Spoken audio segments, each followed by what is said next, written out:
We're taking a little summer vacay here, and I picked out this podcast out of the archives as one that I know that you're going to love. And when you're done listening, don't forget to rate and review us in your favorite podcast player. Thanks a lot and enjoy the podcast. Welcome to Tech Refresh with Kim Komando and friends from Komando.com with a K. That's Komando. Gang's all here. Kim, Allie, Ben, I'm Mike.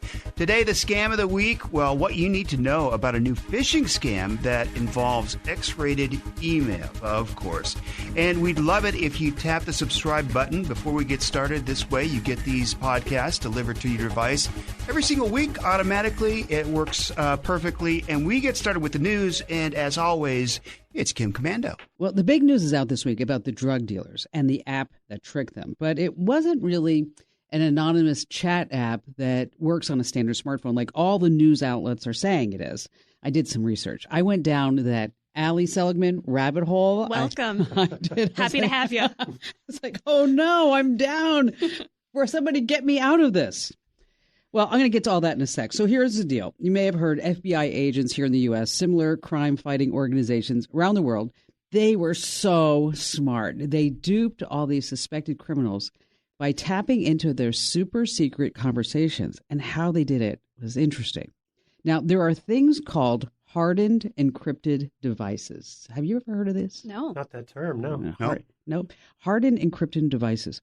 Now, I didn't know about it either, but I went down that rabbit hole. So you can't buy one on Amazon or your local phone carrier store.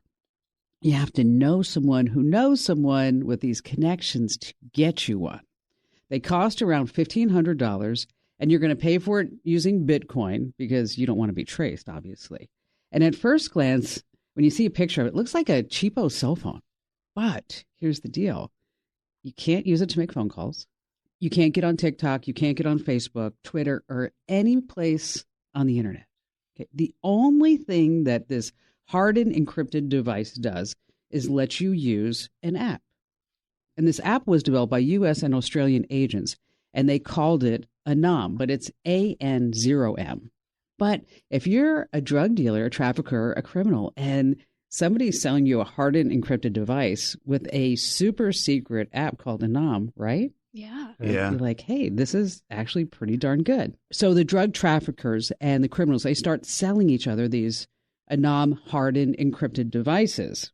And they think that all of their conversations are totally secure. So they sell about 12,000 of them. And then 300, they say, criminal organizations are using these devices. But every single message that they're sending and receiving is being read by law enforcement, sometimes as the conversations are taking place. Incredible. Mm-hmm. Okay. So what do you think the message is about, right? Moving and selling drugs. So if you think about all the details that they have to tell each other, the ships, the containers, the captains, the locations, the amount, the street value, the cost, how to pay, who to pay. And some of these messages were actually on a blog, but they've been taken down. Drugs were being transported in hollowed out pineapples. Right? That's new, yeah. Sometimes in cans of tuna fish. And so the cargo looks like people at customs like, oh, pineapples, come on through, come on in. 800 people arrested so far. Wow. More to come. So the big question is, why did they tell everybody about this, right? I mean, yeah. If you're getting all this intel, why would you go public with it? Was this from the FBI? The FBI and Australian agents. I'll tell you about more of that in a second. Well, they released it because it was going to come out anyway with all the indictments. But how they came up with the idea, that's what, Michael, this is interesting because you just asked, was it the FBI? Well, apparently the story is that U.S. agents, they were down in Australia and they went out drinking with the Australian agents, of course. Because have you ever been to Australia? As you do. Okay. Because everybody in Australia drinks all day long. I swear to God, I don't know how anything happens in that country. I've been there, and it's just like pint after pint after pint. So they're drinking, they get drunk, and they're like, "Hey, we should do this. We should do this." Then they find the right company to develop the app, and then they put it on these hard encrypted devices. They start getting it out into the marketplace. So they put the whole thing together. Instead of a criminal organization. Exactly. Wow. I have an idea for our next brainstorming meeting. What's that? Maybe we need some pints to come up with Yes. something that good. Does it have to be Heineken, though, or Australian beer? I don't know. I mean, here's the deal. Like, I swear this happens in Australia. Like, like a heart surgeon, he'll go out drinking, has a few pints, he belches, and then he says, like, okay, who's next? I mean, this is Australia. Awesome. Okay, so Ben, what do you got? Well, Tuesday morning, you might have noticed you couldn't log into a bunch of websites. Reddit, eBay, New York Times, Amazon. They were all down. It was happening worldwide. Now, I don't know about you, but all the recent cyber attacks and the ransomware, my first thought was, uh-oh. That's true, yeah. Yeah. So that went on. Well, remember that guy in Texas? That's why I thought of it. The guy in Texas who was arrested for wanting to blow up the internet, who got arrested. Yes. Yeah. Okay. So that was my first thought. But and somebody had to tell me, that's not really how it works. Exactly. But that's okay. Exactly. Well, the outage lasted for about an hour before everything was restored. Okay, that's a long time in internet time. Oh, yeah. Especially people who are just really tied to it. And when's it coming back? Well, details started coming out later that day and in the week. But the source of the outage was a CDN. And if you don't know what that is, that stands for Content Delivery Network. So, yeah. So you have all these sites. A new acronym. There you go. Countless sites make up the internet, but there are only a relatively small number of companies that provide the infrastructure for all those sites. Well, the whole idea behind a CDN is so that you don't have to have all these servers, right? And so you can sign up with a company that will help you distribute your content. So, like, for example, we use a CDN from time to time to get out the podcasts or to get out the shows and stuff like that. So it's pretty common. Yes. And there's a ton of them out there. Right. And it's just not a lot of people know how it all works. Well, this one involved a company called Fastly. That wasn't very fast. No, it was not. And they blamed this outage on what they called an undiscovered bug in a software rollout from last month. So when one of Fastly's customers... And just one customer? Yeah. Is that what you just said? One customer. Okay. They're not saying which one. They made some kind of software configuration change. I know who it is. You do? I think it's Hunter Biden trying to hide his emails. We'll call the folder Ukraine. No one will look here. But anyway, yeah, made a software configuration change, and boom, down goes half the internet. Wow. Yeah. At least a pretty big part of it. Now, again, everything was back up and running in like 49 minutes, and Fastly is trying to figure out how a bug crippled, all these sites. But it just goes to show how susceptible these things are. And that, one website's IT guy can, basically single-handedly bring down the World Wide Web. How vulnerable is that? Yeah. Think about that. Just one little software glitch. You get error 403, and it goes down. Did you hear what happened over at The Verge? Did you read that? Huh. Is that apparently when this went down, The Verge also went down. And they said, okay, well, because we can't work on our back end, we'll just have a Google Doc. And so they started working in the Google Doc, and then they posted the link to the Google Doc to say, here, if you want to know how we're doing on the outage, just click this link to read the Google Doc. And then they made it so anybody could edit it, though. So people are... No. View only, Verge. Come on. Not a good idea. No. Well, at least it wasn't a hack. At least it was, just a defect or something in the system. Right? True, but it's still kind of scary that that's all it takes. Right. If you do get a hack, it's going to be much, much worse. All right. So, Allie, be careful what's on your phone or computer when you take it in for repair. Speaking of Hunter Biden. Yeah. Back in 2016, this college student in Oregon, she sent her iPhone to an Apple repair contractor. Remember this name, Pegatron Technology Service. They had her phone, 2 techs snooping through it, and they found some explicit photos and videos. Wouldn't you know it? It would have been bad enough, right, if they sent these to themselves. Instead, they went on her Facebook page and posted them. No. Oh, yes, pretending that it was her posting them. How horrifying. Goes out to all her friends and family, sees her at her most vulnerable. Pretty awful. So she sues Apple. She sued for $5 million, which, yeah, good for you. She got a bunch of money. The exact amount was never disclosed. It was called a multi-million-dollar deal. And that's probably part of the settlement was that she couldn't say how much. Exactly. The techs were fired. Apple says they performed an exhaustive investigation of this facility. Why? This happened back in 2016. Why is this in the news now?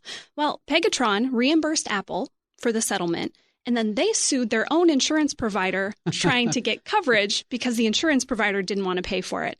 Apple had its name removed from the initial filings way back when, but all this revealed in some new kind of, pretty unrelated case. So it makes you think, if you have to take your phone or your computer in for service, what could someone find on it? Well, you might have photos that you don't want someone seeing, right? On iPhone, they make it a little tricky because you can't password protect a folder just kind of in, you'd have to get a third-party app or something. There is a nice workaround, though. So don't go with something called guided access. Okay, wait a minute. So are we giving people advice on how to store their naked pics on their phone the right way? I'm just wondering. Is this where we are? Okay. Or any sensitive documents. What if you've got picture of your driver's license or your passport? Or sure, absolutely, yes. Picture of a pair of passport. shoes. You can't see me. I'm doing finger quotes. So on iPhone, you can actually use the Notes app for this. That Notes app is so handy, isn't it? I use it all the time. Not for that, but I use it all the time. You can make a note. You can attach as many images as you want to it, and then you can password protect that note. So you could put the images there, delete them from your gallery. Great, they're gone. Don't use a hidden folder.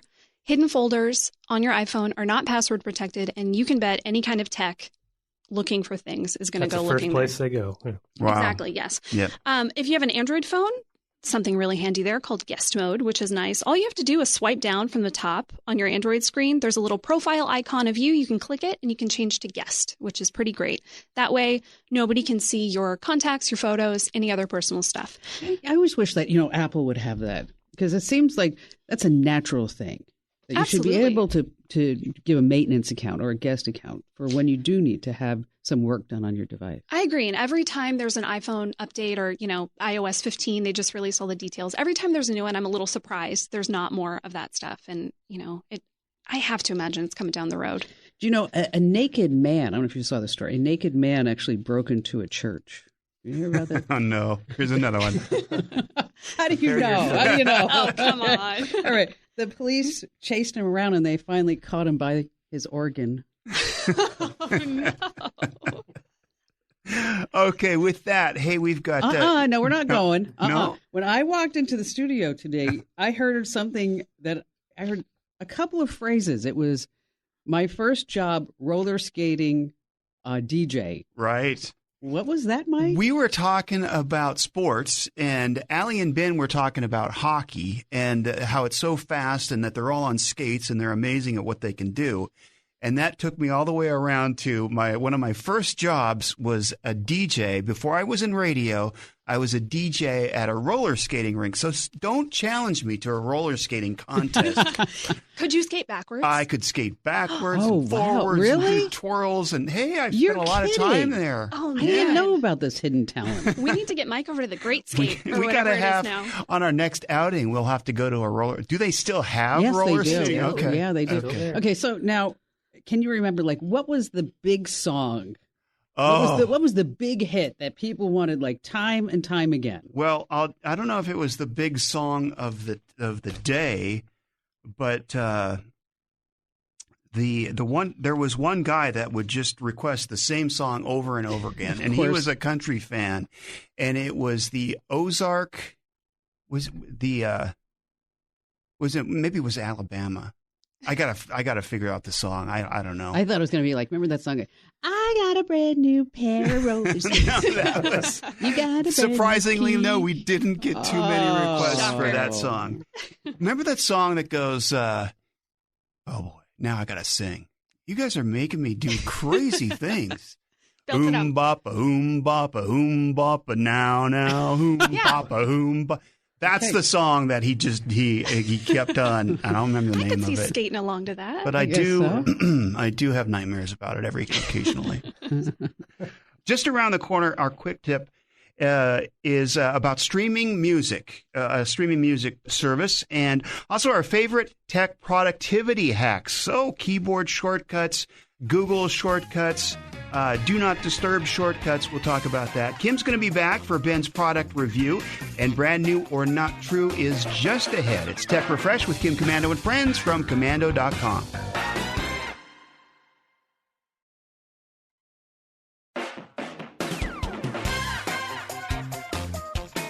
Welcome back to Tech Refresh with Kim Komando and friends from Komando.com. And brand new or not true is just around the corner. Right now, there's a tip for a streaming music service.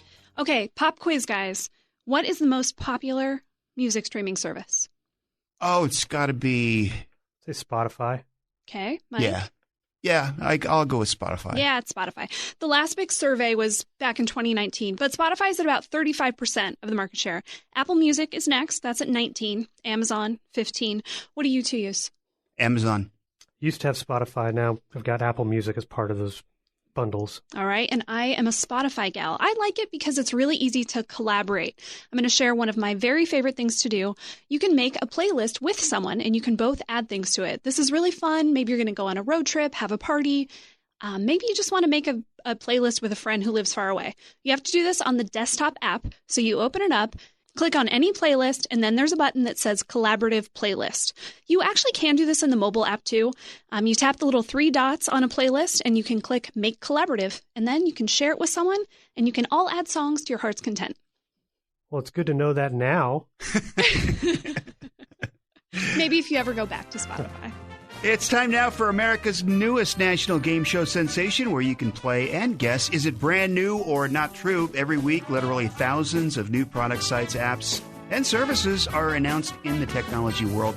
Some are destined for greatness, others not so much, and oftentimes products sound so crazy and outlandish. You sit back and think, what were they thinking? And then somebody's created a new tech millionaire. When playing Brand New or Not True, we'll present you, the home listener, with 3 product sites or ideas, and it's up to you to decide which 2 of the 3 are fake and which 1 of the 3 is real. Now, no cheating. You can't go to Google and put in a name, because we do give you the names. We trust you. I probably shouldn't, but we do. But anyway, don't cheat. And Ben's got the products. Ben is on a long-standing winning streak. I think it's about 5 weeks now. We got to do something about this. Yeah, we got to break this. Oof. Well, you probably just jinxed it. Thanks, guys. No. This week is all about 2-in-1. Okay. 2-in-1, okay? So newer cars, they're all about infotainment system, right? Long gone are the days of cassette players, and, built-in CD players aren't far behind. Well, here's your Father's Day idea for dads not ready to say goodbye to the past. The Memory Lane Retro Music System. It packs a front-facing CD slot and a top-loading cassette player while staying relatively small at 9 inches square and only 3.5 inches tall.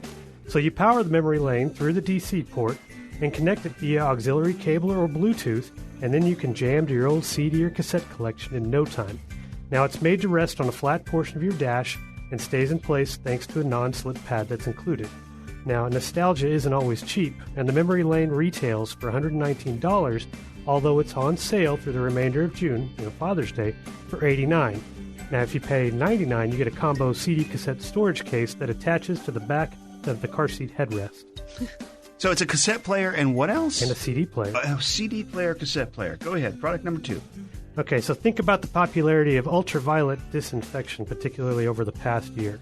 Now it's in everything from stores where you shop to little boxes you put your phone and keys in.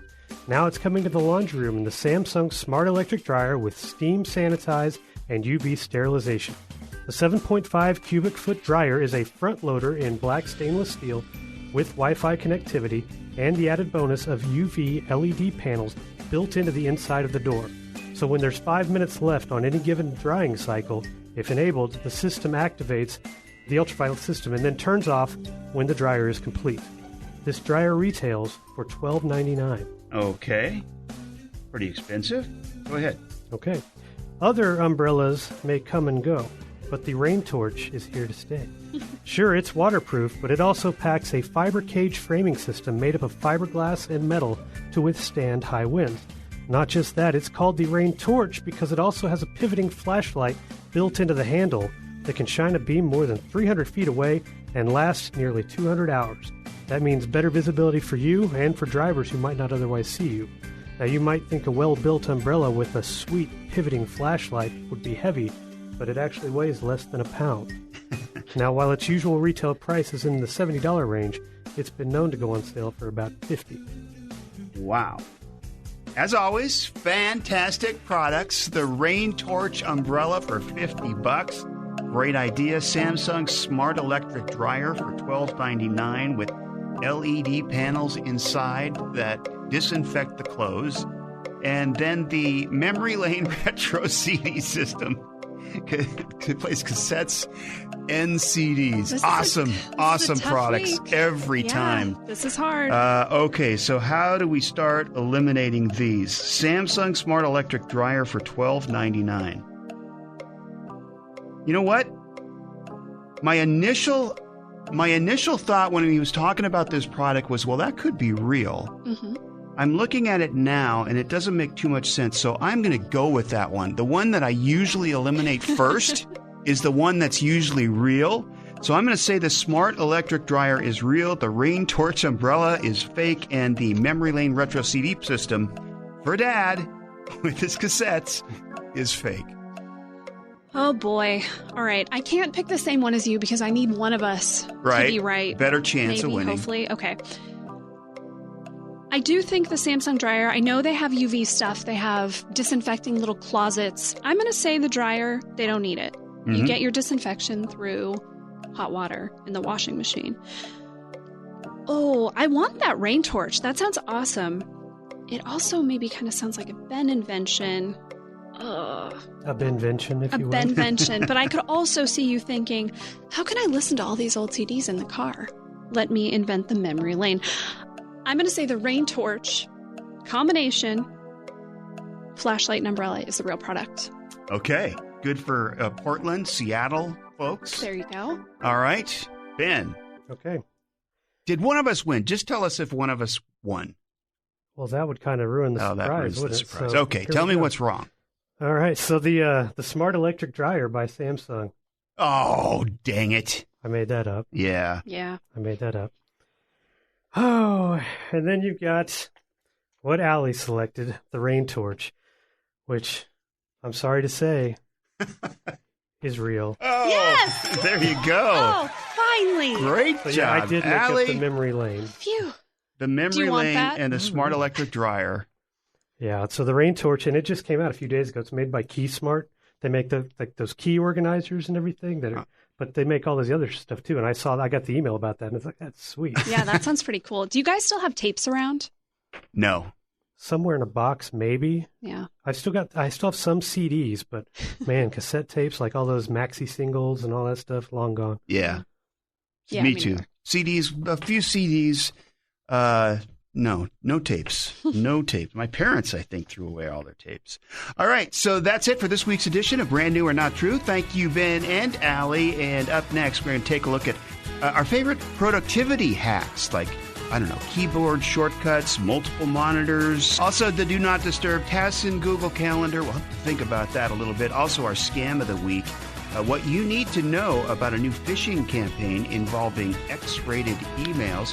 It's the Tech Refresh Podcast with Kim Komando and friends from Komando.com.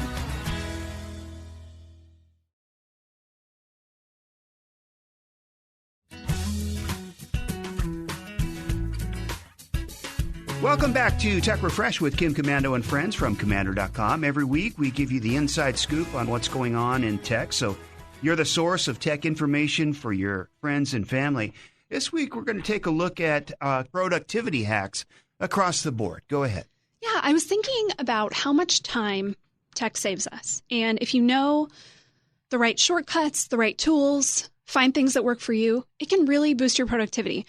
Tech can also kind of tank your productivity. I thought this was so funny. There was a study by a company called Robert Half Technology, and they found that the average worker spends about 22 minutes every day dealing with some kind of IT issue.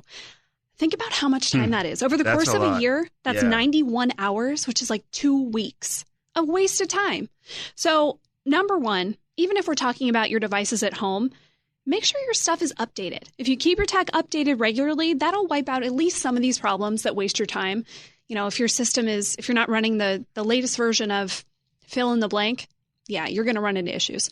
So let's get into some of the specific things we do to kind of boost our productivity. I'll start.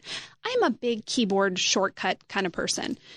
When I pick up a new one, that is handy. I add it to my repertoire, and I have a lot of things that I use time after time, and little things, right? Like there's one that Ben taught me that I love. Copy and paste, we all know. But if you are taking something from a different source and you want to paste it into a document, well, if you hold down the Shift key, so Control, V, and Shift, you don't get any of the formatting with it. That's a super easy one that keeps you from having to clear out formatting. I actually have a gaming keyboard at my home office setup. Ben, I know you do too. And I program some of the keys to do the things I want. So there's a dash that we use in writing, right? An M dash. It's not on the keyboard. Normally you would have to copy and paste it from somewhere or do a pretty complex keyboard shortcut that's like 5 different keys. Well, I can just hit G5 or whatever it is on my keyboard and I get the dash. I got the same button programmed in mine. So. That's great. Yeah. So if you've never tried one of those pretty fancy keyboards, you might think like, well, I don't need that. That's for gamers. They have some really awesome stuff that you can program in. Same with like your mouse. You can program the buttons on your mouse to do different things. I've got one that closes windows, which is pretty darn cool. That's great. Yeah. So that's a good point as far as like if you use special software, all that software now is programmable. So if you do something all the time, I'm thinking we use Adobe Audition for editing audio, and I have a shortcut button for insert silence. So if we're, taking out breaths or whatever it is, it's just right there, boom, boom. And so that's what I use. Also, we were talking about Google Calendars. I block off stuff on my calendar so people are not trying to get appointments or whatever at certain times. They do it anyway, or at least they go, hey, can you do this later? And I always, yes. But blocking off times in my calendar is a big one. And Google Calendar, as I mentioned it's a huge productivity tool if you use it. Like we have reminders, like, for example, we want to send everybody a copyright reminder every year, once a year in November. So they change their copyrights on any copy or anything that they're using, all of the website stuff, everything. So that's in the Google Calendar. Or, once a quarter, hey, don't forget, we need new promos and demos and everything else. So that's how that's one of my kind of Google Calendar hacks. Yeah, that's such a good point too, because there's so much going on, whether it's work or home. There's just so much to remember in life, right? So why try to remember and then inevitably forget things when you can just set up these reminders that do it for you? It's so helpful. handy. Yeah.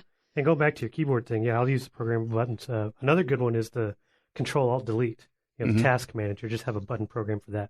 Oh, because something's going to lock up. You just mash that button down on the keyboard. You don't have to mash 3 at a time. Yeah, exactly. Just like angry push. But it's that. And again, the gaming keyboards, I love them, not just for the programmable buttons, but just that mechanical clicky. That's not a productivity thing. That's just but the hardware stuff, productivity, lots of monitors. Like here at the office, I have at my desk 3 monitors, which, wow, that's a lot. Well, at home, about 5 monitors, just dedicated to all kinds, whether it's like different browsers. I've got, one dedicated to our content calendar and one for like our show rundown and for our chat, things like that, just all kinds. And TweetDeck, which is a site, a product owned by Twitter, that basically you can categorize all the Twitter accounts you follow into different columns, like whether it's like local news or tech news or weather. Well, and I think we should tell everyone that you have worked in news for a very, very long time. Yes. And a lot of that is staying really on top of, okay, what's going on? And a lot of that happens on Twitter, and you find out, things on Twitter before anywhere else. It just updates in real time. Yeah, I've been using that for about a decade. Still do. So. Yeah, I think the monitor thing, and we use a lot of different spreadsheets here to track all kinds of stuff. And so I think that's a really good point. If you just have a monitor where, great, these 3 spreadsheets I need all the time are just going to be up, so you don't have to constantly be opening and closing. And yeah, I think that's a good point too. You can also set up your browser to automatically open certain pages. So if you access the same things all the time, great. On startup, you can get those to open. Ooh, that's a great idea. Yeah. I think I've done that before, and then I kind of forgot about it. I'll try that again. On your to-do list. Yeah. It's the Tech Refresh Podcast with Kim Komando and friends. One of the things we promise every week is to keep you from getting scammed. So we talk about a new scam that you need to watch out for. This week, what you need to know about a new phishing scam that involves, X-rated emails. There you go. Earlier this month, a security firm called Great Horn published a warning about a new phishing email campaign that goes from X-rated to blackmail. So you have these typical phishing emails that try to trick you into believing they're a person or they're a company you trust, like Netflix. Renew your subscription before it's canceled, or order these gift cards for your boss, things like that.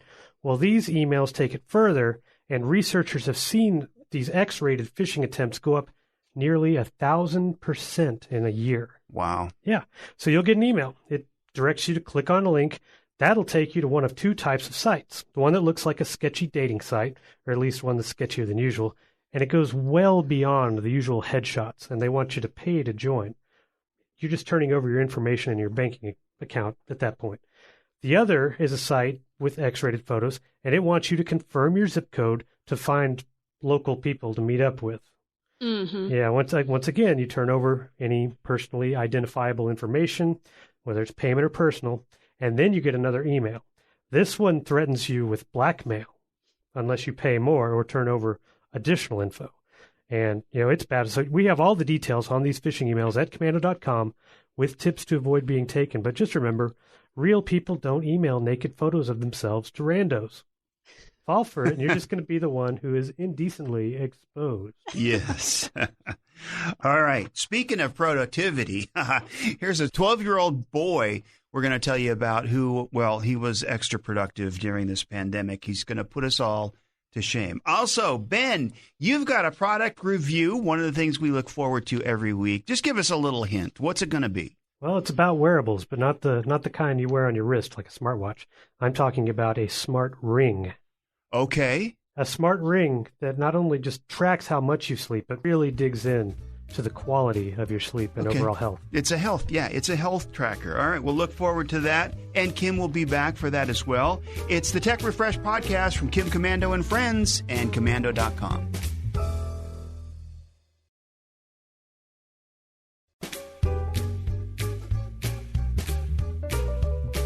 Hey, thanks for listening to the Tech Refresh podcast, heard exclusively on the Kim Komando Explains podcast from Komando.com. If you haven't already, make sure you click the subscribe button so you get this podcast delivered automatically every Friday with the Kim Komando Explains podcast, and it also gets you the special feature podcast.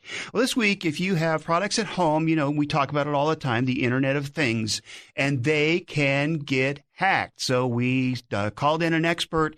Kim talks to him about the Internet of Things and how they do get into this stuff. It's called APIs and all about APIs on that Kim Komando Explains podcast. All right. One of the things that we look forward to every week is Ben's product review. And this week we got a ring.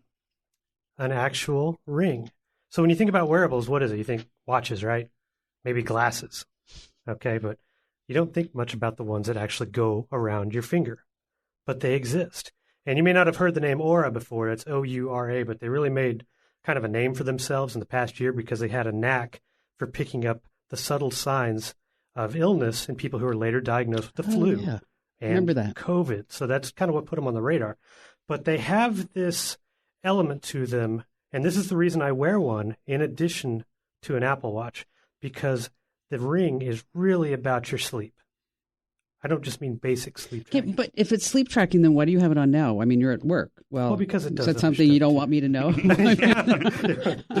nap is actually after this. Yeah, if the lights are off in the office, I'm just working real hard. That's all that means. So, no, it's basically, it'll track, and it actually ties in with your Apple Health Kit and things like that. But whereas your Apple Watch or a Fitbit, whatever you wear, it'll track how long you sleep.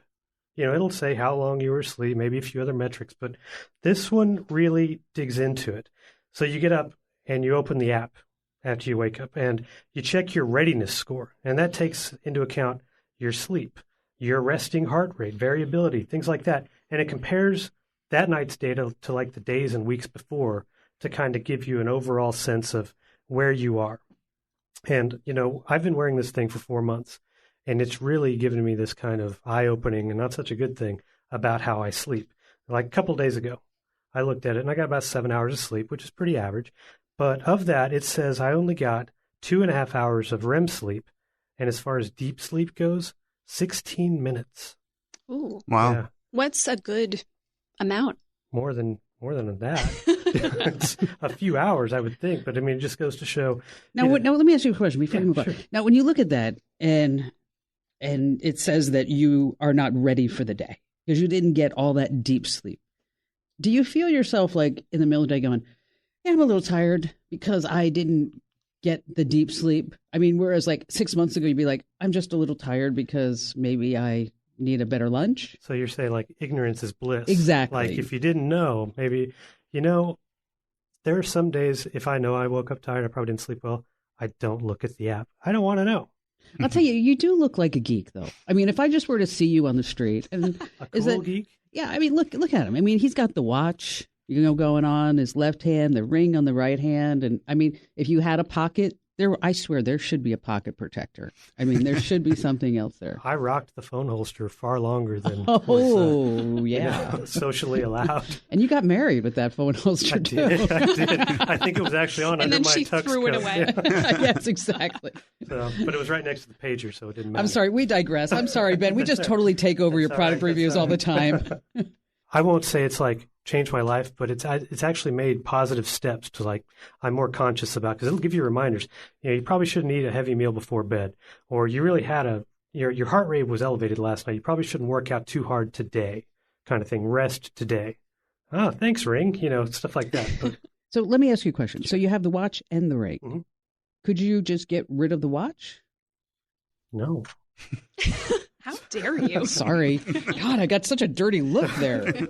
Dang. No, the watch I use, it's an Apple Watch, so you want to close the rings. I'll use it, obviously, for my notifications throughout the day, email, text, whatever, but that's what I use mainly to track workouts and stuff. Like if I'm on a little QB elliptical or just general workouts, that's what logs this. The QB elliptical. Okay, that's another gadget for another time. Yeah, we'll talk about that. I still use it every day. Do you? Wow.